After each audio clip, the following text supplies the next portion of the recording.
여러분, 혹시 우리가 사는 우주가 사실 단 하나의 전자로만 이루어져 있을 수도 있다는 이야기 들어보신 적 있으신가요? 또는 우주가 액체로 가득 차 있다는 이야기는 어떠신가요? 그렇다면 어쩌면 우주가 블랙홀 안에 존재할 수도 있다는 이야기는 들어보셨나요? 여러분 안녕하세요. 이번에는 우리가 사는 우주가 과연 무엇인지에 관한 참으로 기묘한 이론들을 소개해 드리려고 합니다. 맞습니다. 여러분, 여기는 토픽입니다. 그럼 시작해 볼게요.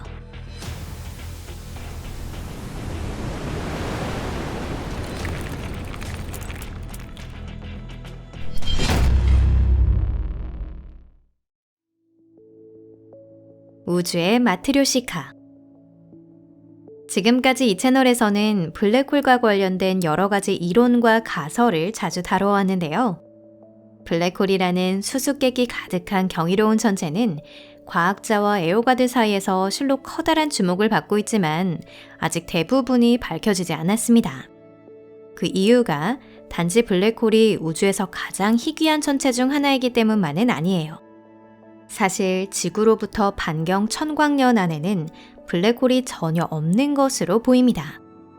즉, 지구에서 가장 가까운 블랙홀에 탐사선을 보내는 것조차 어마어마하게 오랜 시간이 걸린다는 뜻이죠. 그렇게 하려면 초광속 이동 문제를 어떻게든 해결해야 합니다. 사실 블랙홀은 정의상 대단히 비밀주의적인 천체입니다. 블랙홀 내부에 있는 무언가를 조사하려는 모든 시도를 거부하기 때문이죠. 그렇다면 이 점에 대해 한번 생각해 봅시다. 블랙홀의 중심부인 특이점은 정의상 사건의 지평선 너머에 감춰져 있습니다. 사건의 지평선을 넘으면 왜 탈출할 수 없는가? 이는 가장 간단한 설명만으로도 이해가 되는데요. 그 이유는 사건의 지평선을 벗어나기 위해 필요한 속도가 빛의 속도를 초과하기 때문입니다. 따라서 사건의 지평선 부근에서 조성력으로 파괴되지 않을 정도로 초견고한 탐사선을 설계한다고 해도 쓸모가 없을 것으로 여겨집니다. 탐사선이 특이점으로 내려가면 그 탐사선으로부터의 신호가 더 이상 도달하지 않기 때문이죠. 실제로는 이보다 더 복잡하지만 핵심은 이렇습니다. 그렇다면 왜 우주에는 블랙홀이 필요한 걸까요? 현역 최전선에서 활동 중인 물리학자 중 한 명인 리 스몰리는 이에 대해 아주 독특한 해답을 제시합니다. 놀랍게도 그는 우주가 블랙홀을 통해 증식하고 있다고 말합니다. 블랙홀이 형성될 때 특이점에서 양자 전이가 일어나 독자적인 물리법칙을 지닌 미니우주가 탄생한다는 겁니다. 이 미니우주는 그 법칙에 따라 블랙홀이 증발할 때까지 계속 성장합니다. 어쩌면 이 새로운 우주에서도 또 다른 독자적 블랙홀이 탄생하여 그 과정을 끝없이 반복할 수도 있겠죠. 한마디로 스몰리는 우주가 실제로 마트료시카 인형처럼 층층이 구조를 이루고 있다고 생각하는 겁니다. 이 가설이 맞다면 우리가 사는 우주는 사실 다른 우주의 블랙홀 안에 존재한다는 얘기가 되는데요. 그렇게 되면 모 우주 안에서 무슨 일이 벌어지는지 우리는 당연히 알 수 없게 됩니다.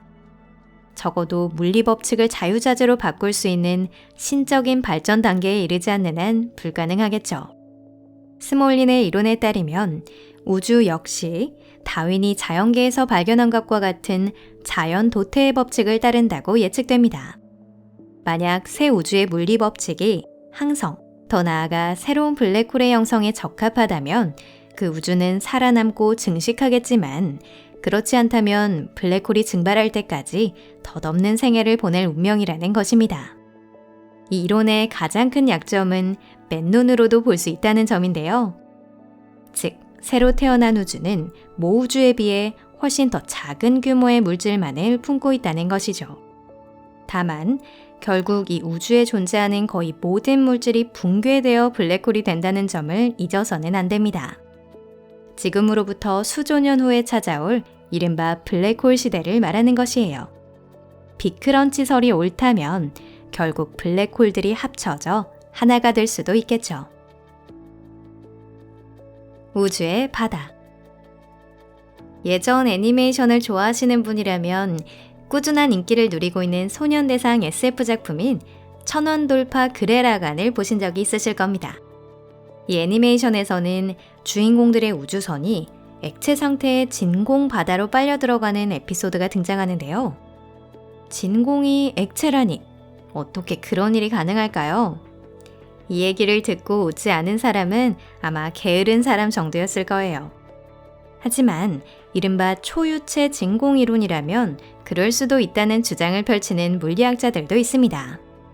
이 이론의 요점을 이해하려면 먼저 몇 가지를 분명히 해둬야 합니다. 자, 우주에는 소립자들 사이에 작용하는 기본 상호작용이 4가지가 있는데요. 강한 상호작용, 약한 상호작용, 전자기 상호작용, 그리고 중력 상호작용입니다. 이 중 처음 3가지 상호작용을 설명하기 위해 만들어진 것이 양자론입니다.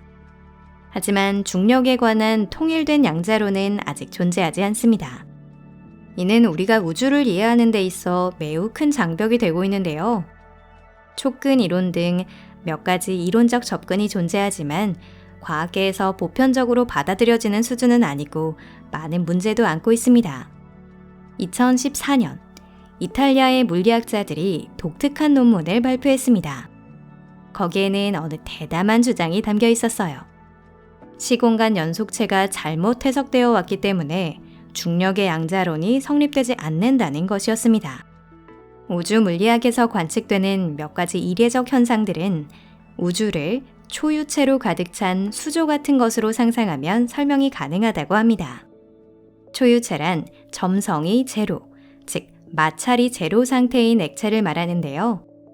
초유체는 용기의 미세한 틈새로도 흘러나와 버리기 때문에 일반적인 용기에 담아둘 수 없습니다. 또한 이외에도 여러 가지 기묘한 특성을 지니고 있습니다.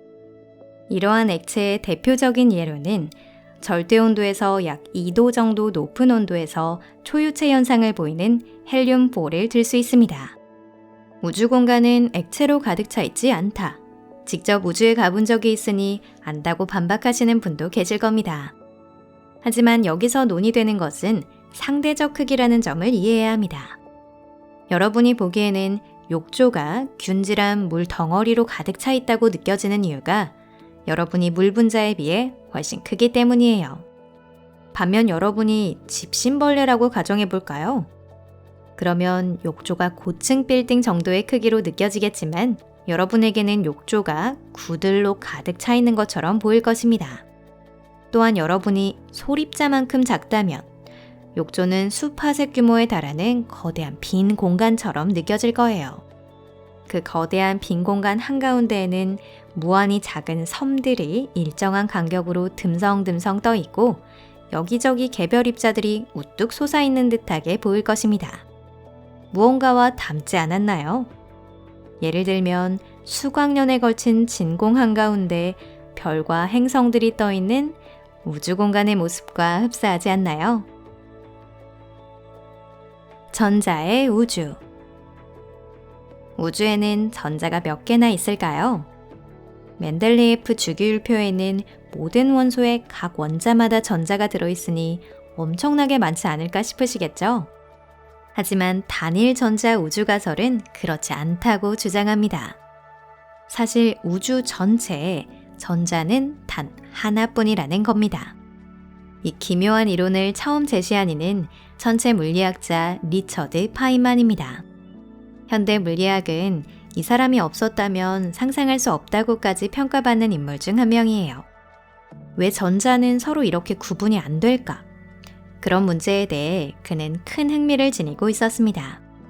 그렇게 해서 그는 논리적이면서도 솔직히 말해 파격적인 결론에 도달하게 됩니다.